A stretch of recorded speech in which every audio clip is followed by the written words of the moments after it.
मैं गुरुजी सतपाल सिंह परमेश्वर के मधुर मीठे नाम में आप सभी को मेरी तरफ से जय मसीह की। परमेश्वर आपको आज के वचन के द्वारा जरूर आशीष देगा और मैं आज आपके सामने बहुत सी गहरी बात को बताना चाहता हूँ जो मेरी जिंदगी में पर्सनली मैंने देखा है। जब मैं प्रभु मसीह को जब बाइबल के द्वारा मैं जब बाइबल का अध्ययन कर रहा था और मैंने पाया कि वो आदि परमेश्वर सनातन परमेश्वर जो आदि से है कैसे संसार की सृष्टि किया और कैसे प्रभु यीशु मसीह इस दुनिया में आए जिन्होंने अपना जीवन संसार के लिए दे दिया। फिर भविष्य काल में भी प्रभु यीशु मसीह इस दुनिया में आने वाले हैं। ये तीनों समय जो मैंने देखा, भूतकाल, भविष्य काल, वर्तमान, ये तीनों चीजें ये दिखाती हैं कि स्वयं परमात्मा जो आदि से है, वर्तमान में है, भविष्य काल में है। इस परमेश्वर को जानने के लिए जो मुझे मौका मिला और फिर मैंने जब मुझे एक वचन मिला पहला कुरिन्थी 3:16 में, उस वचन ने मेरे जीवन को ऐसा बदल दिया कि मुझे मालूम ही नहीं है कि जो शरीर परमात्मा ने बनाया है, उस परमेश्वर ने बनाया है, ये एक परमेश्वर के हाथ की कला के द्वारा मिट्टी से कैसे अपने स्वरूप में इसको परमेश्वर ने रचा।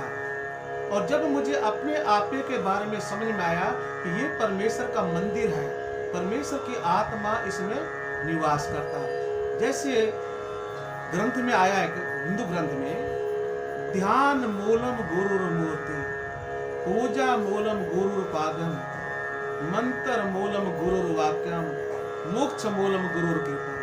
हे परमेश्वर पिता, आप जीवित हैं। उस जीवित परमेश्वर ने, सनातन परमेश्वर ने इस आत्मा को इस शरीर में पैदा किया और इस आत्मा से परमेश्वर से प्रार्थना करनी चाहिए और इस शरीर को, इंसान को पवित्र रखना चाहिए, परमेश्वर के मार्ग पे चलना चाहिए।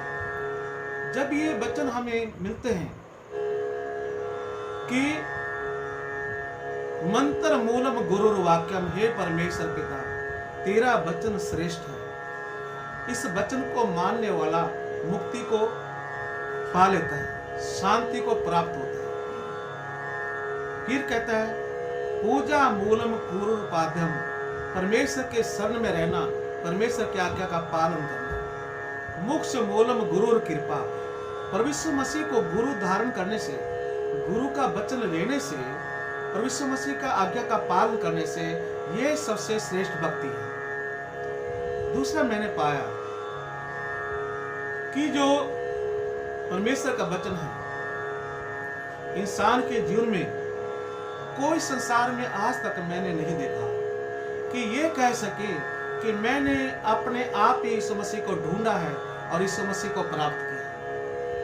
ये गलत है, क्योंकि वचन में लिखा है 15:18 में, यूहन्ना सुसमाचार में, कि तुमने मुझे नहीं चुना परंतु मैंने तुम्हें चुना है, इसलिए संसार के लोग मेरे नाम से तुमसे घृणा करते हैं। यदि तुम संसार के होते तो लोग तुमसे प्रेम करते, इसलिए मैंने संसार से चुनकर तुम्हें अलग किया।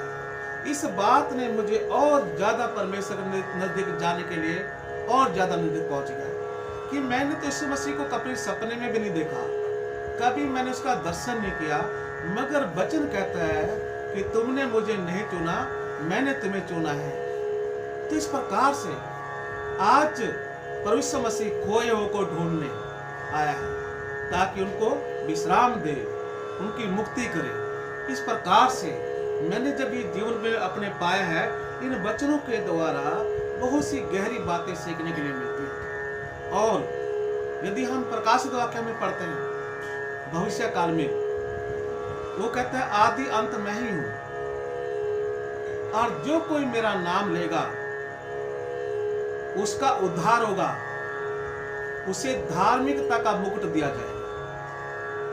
तो सोच लीजिए कि आज प्रभु यीशु मसीह जो इस पृथ्वी पर जय प्राप्त करता है, उसे अपना मुकुट देगा जो धार्मिकता का मुकुट है। इस संसार में हम रोते हैं, परेशान होते हैं, दुखी होते हैं, मगर जब वहां पर हम जाएंगे तो ना वहां पर आंसू आएगा, ना बीमारी आएगी, ना तकलीफ होगी।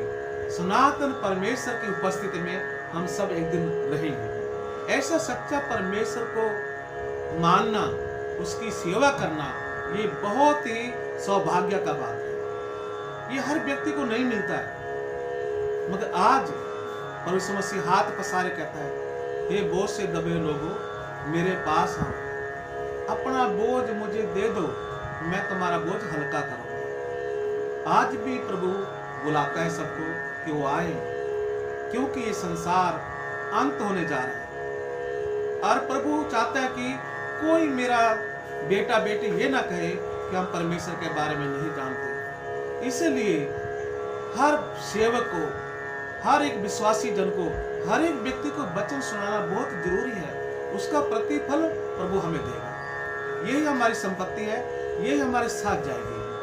ये वचनों से प्रभु आप सबको आशीष दे और आपको सपने के द्वारा दर्शन दे और प्रभु आपको आगे बढ़ाए। इसी वचनों के साथ मैं आज का वचन समाप्त करता हूँ। सबको मेरी तरफ से जय श्री राम। प्रार्थना करते हैं। आइए। सर्वशक्तिमान परमेश्वर पिता, सर्वज्ञानी, सर्वोपस्थित प्रभु जी, मैं तेरा दास तेरे चरणों में आता हूँ। ये वचन आज के जो बोले गए मेरी तरफ से नहीं, आपकी पवित्र आत्मा की तरफ से है।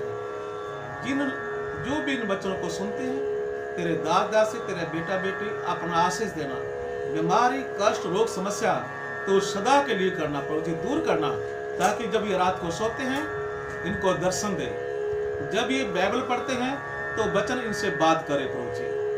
ऐसा अद्भुत कार्य कर प्रभु जी, ताकि आपको जानने पाए कि तू सच्चा जीवित परमेश्वर है, जो सपने के द्वारा, वचन के द्वारा बात करता है। इन सारी आशीषों के द्वारा प्रभु जी मैं अपने आप को तेरे हाथों में सौंपते हुए ये सारी प्रार्थना मांग धर करता यीशु मसीह के नाम से।